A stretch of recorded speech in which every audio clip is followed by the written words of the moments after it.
भारत क्या है?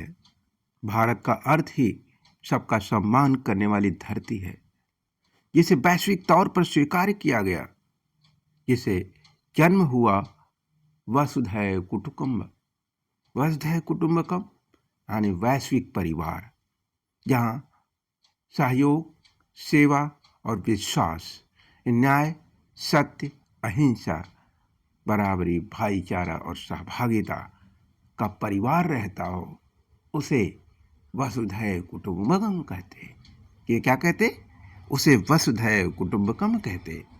सारी दुनिया का कोई ही ऐसा यूनिवर्स का कोना होगा जहाँ सबका सम्मान, सबसे प्रेम और सहयोग, सेवा की सहभागिता का समाज स्वीकार्य न हो।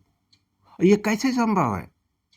न्याय और सत्य का संतुलन ही अहिंसा का द्योतक है। परित्राणाय साधूनां विनाशाय च दुष्कृतां धर्म संस्थापनार्थाय संभवामि युगे युगे। Very good morning to everybody. सुप्रभात हर भारतीय को, भारत की हर आत्मा को, इस महान आत्मा का सुप्रभात। सत श्री अकाल। हम भारत के उस चरित्र के हिस्से हैं जहाँ वसुधैव कुटुंबकम की परिभाषा की बात की जाती है।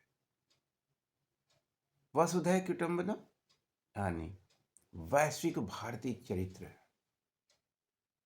यानी भारत का वो आदर्श नैतिक और सामाजिक मूल्य जो वैश्विक तौर पर स्वीकार्य है। नमस्कार मित्रों, आज हम जिस विषय पर चर्चा करेंगे उसका चित्र सामने आपको दिख रहा है। एक तरफ भारत का वैश्विक चरित्र है जिसकी परिभाषा हमने आपको बताई, और दूसरी तरफ भारत के दिशा में प्रवाहित हो रहा है।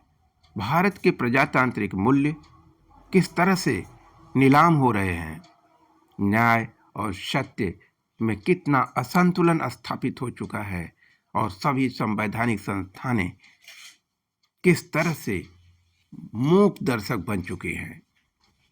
ठीक वैसे ही युगों पहले आप कह सकते हैं, या सैकड़ों वर्ष पहले की कुछ कथा है।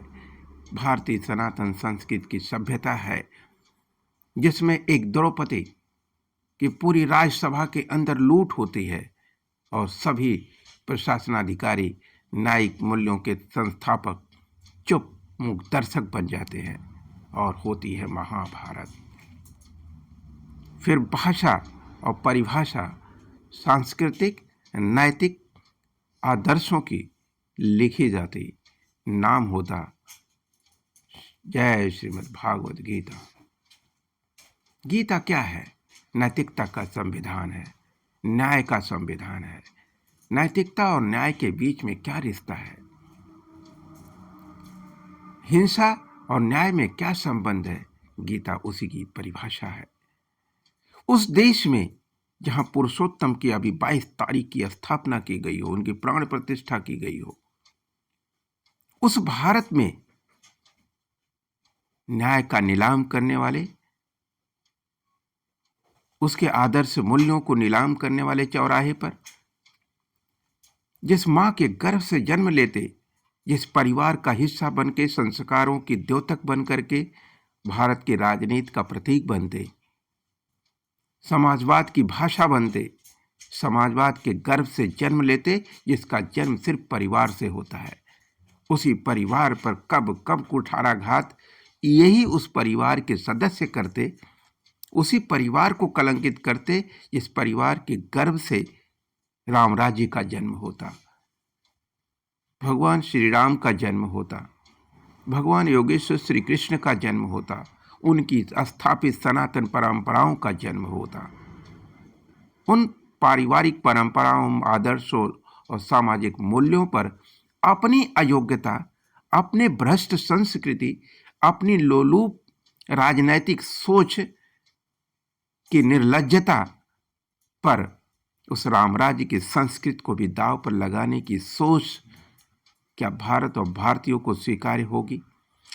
गर्भ की पाठशाला, प्रथम पंचवर्षीय पाठशाला और राजनैतिक और सामाजिक दायित्वों को पूरा करने वाली टेक्निकल एजुकेशन का संस्कार भारतीय संस्कृति का सनातन संस्कृति के आदर्शों की स्थापना का कारण न बनने देने वाली षड्यंत्रों के पीछे कौन? क्या वही जो राम राज्य के पीछे, पुरुषोत्तम के पीछे हिंसक चरित्र की राजनैतिक व्यवस्थाओं को सुनिश्चित करना चाहते, जो पूरे संवैधानिक मूल्यों को खत्म करने के नए षड्यंत्रों पर एक नई राजनैतिक गुलामी की सिग्नेचर कर रहे और समाजवाद और नैतिकता और प्रजातंत्र के मूल्य गुलामी की जंजीरों में जकड़कर आत्महत्या कर रहे और समाज का युवा मुखदर्शक बना हुआ है। क्या कारण?